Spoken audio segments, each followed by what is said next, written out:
네, 안녕하세요. 메시모퍼 옵티마이저 기능을 이용한 에어포일 형상 최적화에 대해서 열림 세미나 발표를 맡은 태성 SNE 이현배입니다. 네, 제목은 메시모퍼 옵티마이저 기능을 이용한 에어포일 형상 최적화라고 되어 있는데요.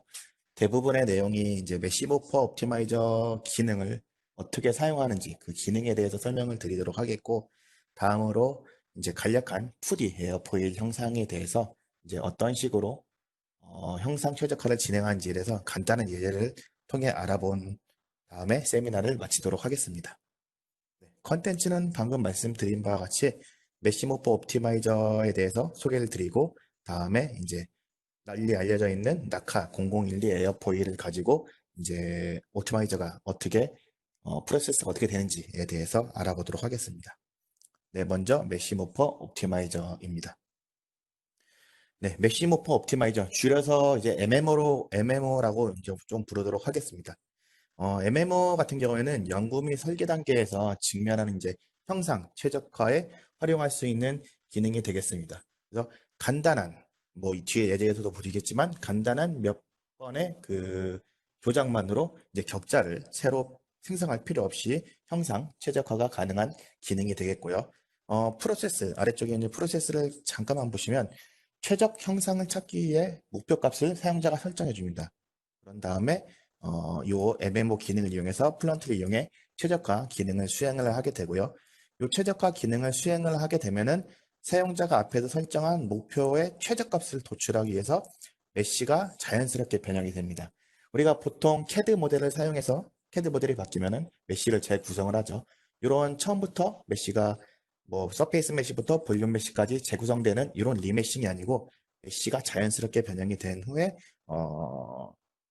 수치 해석을 수행하게 됩니다. 이런 메쉬가 자연스럽게 변형돼서 수치 해석한 이런 일련의 반복 작업들을 최저값을 도출하기까지 작업을 자동적으로 수행을 하는 게 이 MMO 기능이 되겠습니다. 네, 먼저 요 모핑이 없이 우리가 최적화를 할 때 어떤 식으로 최적화를 하는지에 대해서 간단하게 알아보도록 하겠습니다. 먼저 이제 해석 대상이 되는 자동차 CAD 모델이 되겠는데요. 격자를 짜기 전에 이제 CAD 모델을 이렇게 이쁘게 클린업을 해옵니다. 클린업을 해온 후 이제 해당 CAD 모델을 기반으로 해석을 하기 위한 이렇게 맥시를 구성을 하게 되죠. 맥시를 구성을 한 다음에 플런트를 통해서 이렇게 CFD 해석을 진행을 하게 됩니다. CFD 해석을 진행한 후 엔지니어는 이 결과를 가지고 우리가 이제 성능 같은 것을 더 향상시키기 위해서 어느 부분을 고치면 좋겠다 이런 결론을 내리겠죠. 그래서 어느 부분을 고치기 위해서 CAD 모델을 수정을 해줍니다.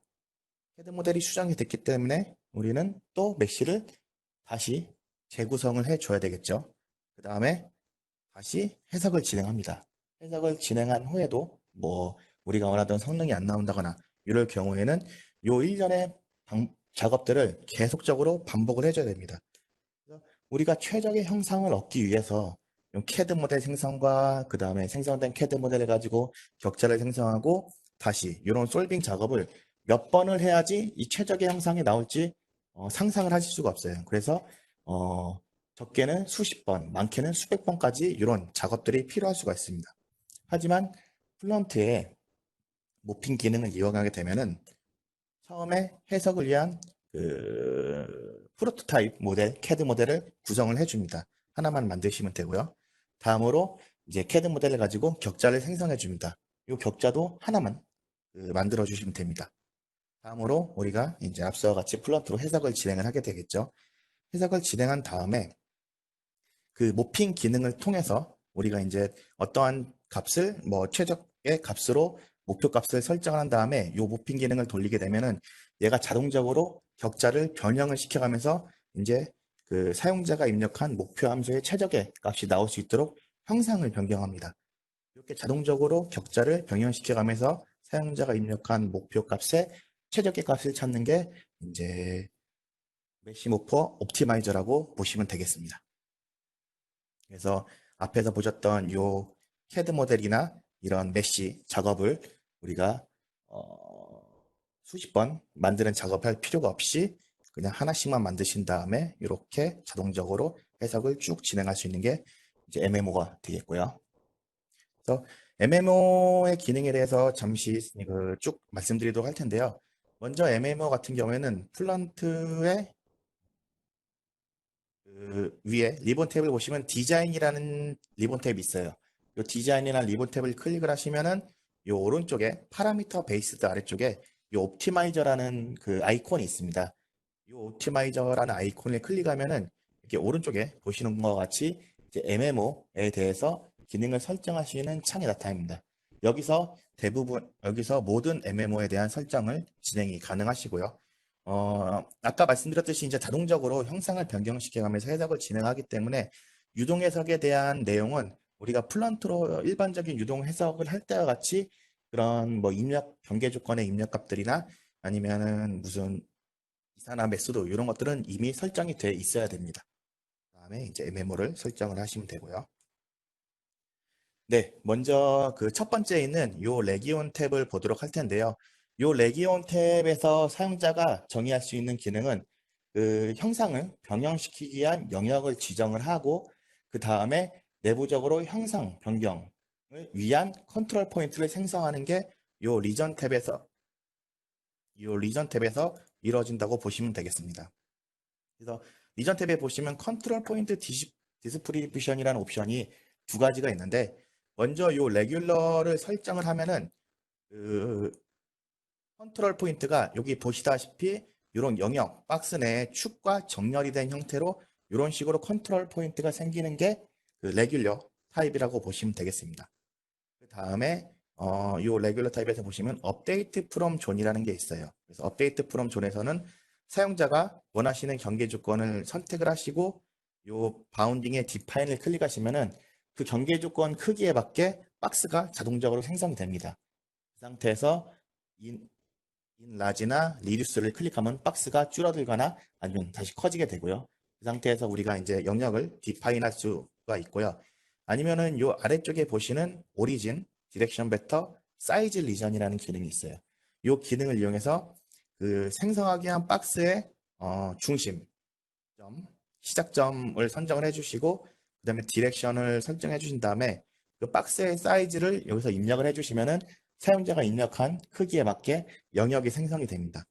영역이 생성이 된 후 컨트롤 포인트에서 각각의 디렉션의 그 컨트롤 포인트의 개수를 입력해 주시면은 그 박스 내부에 얘가 이제 균일 등간격으로 각각의 컨트롤 포인트를 생성을 해줍니다. 여기서 보시면은 지금 디렉션 1 방향으로는 9개의 컨트롤 포인트, 디렉션 2 방향으로 4개의 컨트롤 포인트를 생성하도록 하라고 설정을 했더니 원 방향으로 9개의 포인트, 그 다음에 디렉션 2 방향으로 4개의 포인트가 생성된 것을 확인하실 수가 있습니다.